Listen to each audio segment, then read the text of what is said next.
Derrick Brunson versus Kevin Holland is this weekend, and I love Kevin Holland. If you listen to the podcast, you'll know he's pretty much all I talk about. I think he's fantastic. We love a bit of Kevin Holland.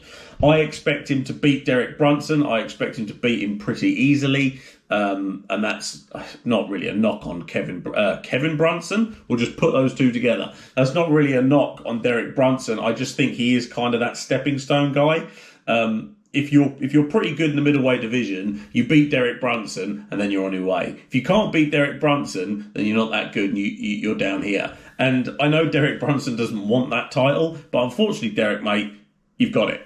So, but when we look at the middleweight division, we've got Israel Adesanya, who we all know what just happened to him, comes back down to middleweight with his tail between his legs and his chin held high, and he'll go again. Not a problem. We'll all forget that he lost to Jan Blachowicz in a couple of weeks once he defends his belt. So we've got Robert Whittaker versus Paulo Costa that as of this morning is off. Paulo Costa is ill. He is unable to fight, which is a big, big shame because that was going to be a hell of a fight.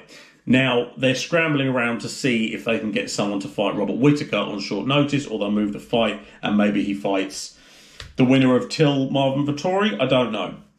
Darren Till fights Marvin Vettori in 2 or 3 weeks on ABC, which will be a very good fight. We haven't seen Darren Till fight in a while. And I think that's a pretty good matchup because Marvin Vettori is storming up the middleweight division, and Darren Till has kind of the opportunity to get up in the cupboard or get up in the loft and pull the ladder up behind him and close the door on Marvin Vettori. So we'll see if he can do that. But it's hotting up at middleweight at the moment, and I think I'd quite like to see Robert Whittaker fight Kelvin Gastelum. I bring that to you, but I have no reason why I want to see that fight other than the fact they're both pretty good strikers, and any fight with Kelvin Gastelum, I kind of go, oh, this will be quite a good fight. Whether or not he's going to win or whether he's going to lose, he's just one of those guys that I quite like to watch fight.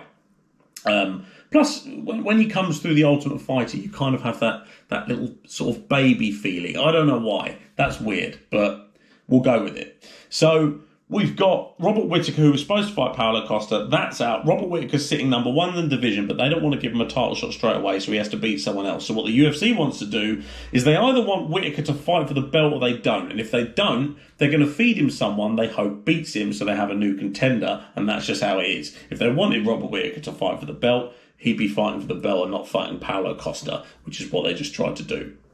So I think what they're hoping is that Darren Till beats Marvin Vettori and they can do Stylebender versus Till, and that's what the UFC wants to do.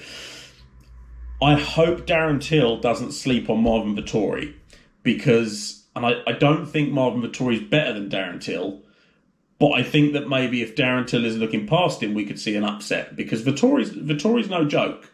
You know, is he a top 5 guy? Is he a number 1 contender guy? Is he a champion? Probably not, but he's dangerous. And if Darren Till isn't on his game, he might struggle with Marvin Vettori. So I'm sure Darren will be on his game.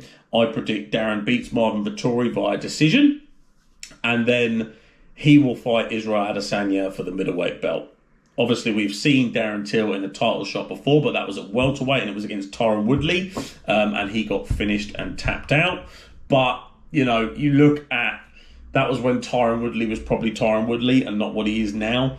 And it was also Darren Till losing a hell of a lot of weight, going through a bad weight cut and then having to go all the way back up. Darren Till looks a lot more comfortable at middleweight when he can go toe-to-toe with Robert Whittaker and just lose a decision. A guy that was the middleweight champion and had a very close fight with Stylebender, which ultimately ended up losing. Darren